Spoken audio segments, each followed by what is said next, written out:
As Felix squares off against Evan Lafferty, members of Steelshod begin gathering to see, as do household knights of the king. Felix has inadvertently turned this duel into something of a symbol. Will Steelshod emerge victorious, or will Kirkworth? Felix is outclassed in raw strength and power, skill too, but he is extraordinarily quick, light on his feet. He dodges Evan's blows, prodding back with his sword looking for an opening. When Sir Gerald Thornton the Unicorn joins up with the members of Steelshod in the audience, he does a bit of a double take. Gerald was born in Kirkworth, the second son of Lord Thornton, a lesser noble with a small holding in the north.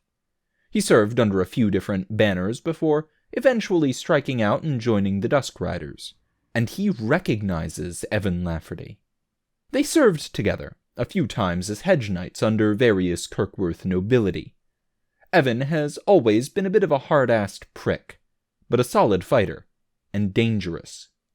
Felix plays the duel carefully, constantly staying on the defensive, leading Evan around in a circle, wearing him out, and whittling him down. The fight is basically first to bloodied, i.e. half HP. Due to his 20 dex, Felix has a great attack and defense bonus, but his damage leaves a lot to be desired. Evan hits harder, but has a hard time landing a hit. Felix is just waiting for that one perfect moment. The one that only comes along 1 in every 20 times on average. Felix sees his opening, thrusts into a gap in Evan's armor, bites deep. Blood sprays from the wound, and Evan staggers. Felix lowers his sword.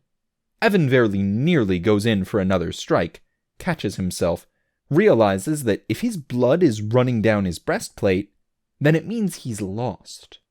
Steelshod cheers. Most of the Kirky knights are less pleased.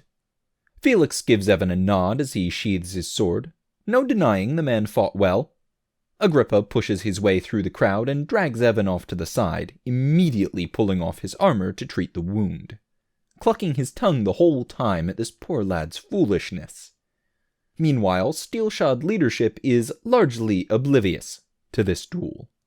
Alexander is with King James and Brother Torthian, trying to keep everyone copacetic. Joran and Hubert, meanwhile, are preparing for a special demonstration.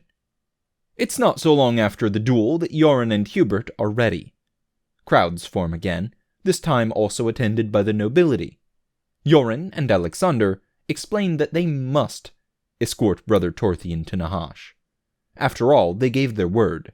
But they're sympathetic to the king's position, of course, so, in lieu of their personal presence on the battlefield, they are willing to gift King James with some sorcery of Joran's design. They have assembled an array of training dummies, wood and straw figures, decked out in cheap, battered armor. Joran withdraws a clay pot from his and Hubert's box of tricks, asks that the king stand well back. No, further. A little further, please. Perfect. Joran hurls the pot into the crowd of dummies. A deafening boom echoes across the courtyard, and the town outside the keep. The dummies explode in fragments of wood, straw, and even tangled shards of iron. A dozen men reduced to scattered bits and parts in an instant.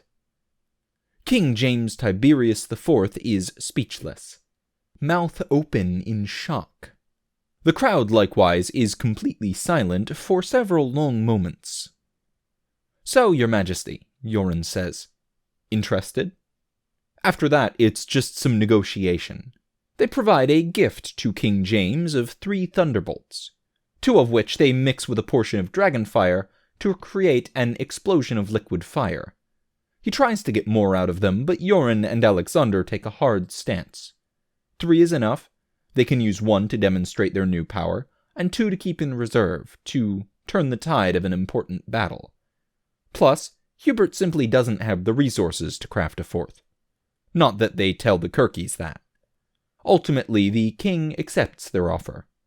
The sight of the devastation wrought by the thunderbolt was beyond intimidating, and he has little doubt that the border conflict with Cardenbury will be settled by a single demonstration. King James has his scribe begin drafting a writ, granting Brother Torthian and his company unmolested travel through the remainder of Kirkworth, and preparing for the Serpentes armies that will soon follow.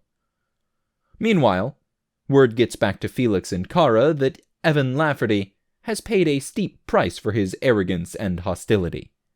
As the duel became something of a proxy for Kirkworth and Steelshod's delicate jockeying for dominance, his failure reflected poorly on not just his own name, but on king and country.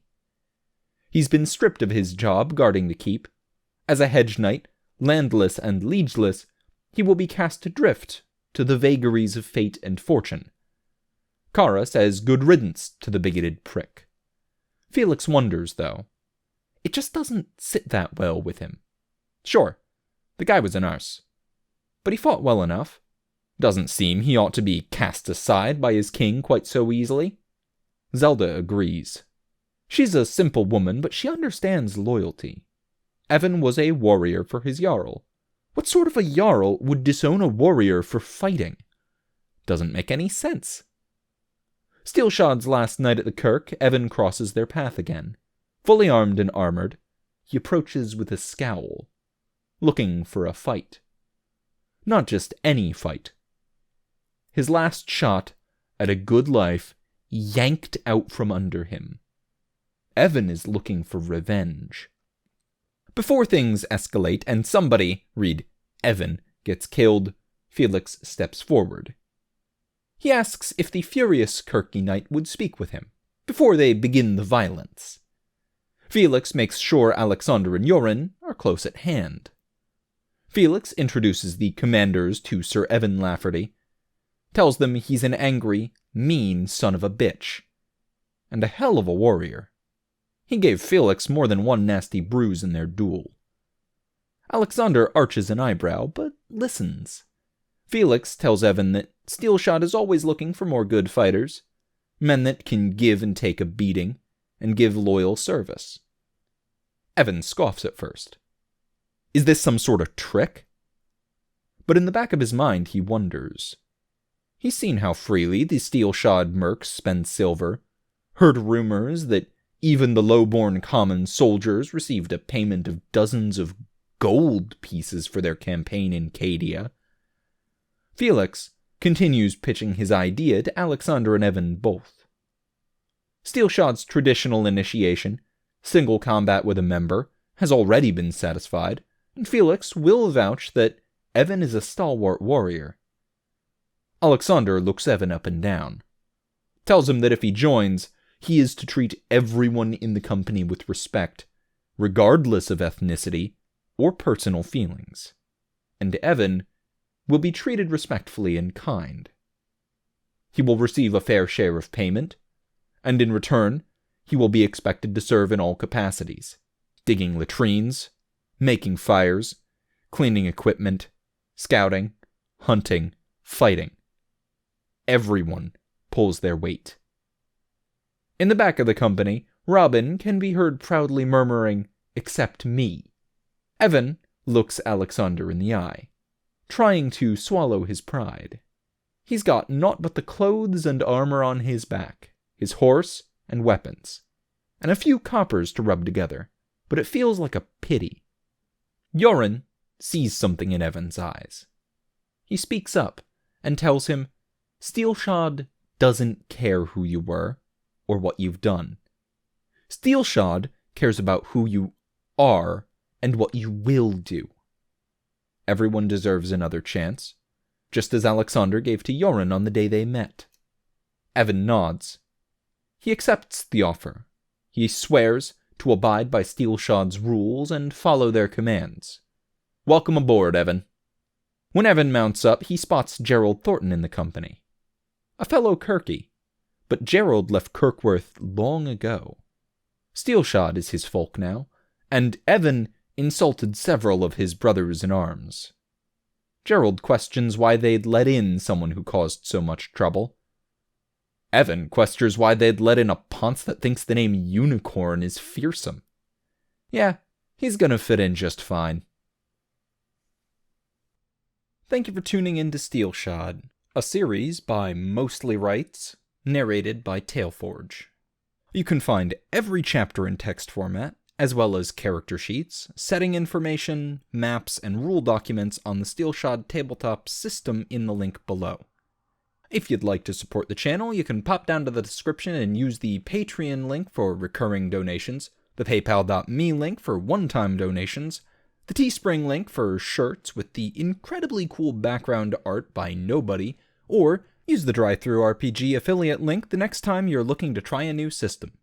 If you'd like to support the author, you can find Steelshod merch on the MostlyRights.com store, or donate to the Mostly Rights Patreon, which are both linked on reddit.com/r/mostlyrights down below.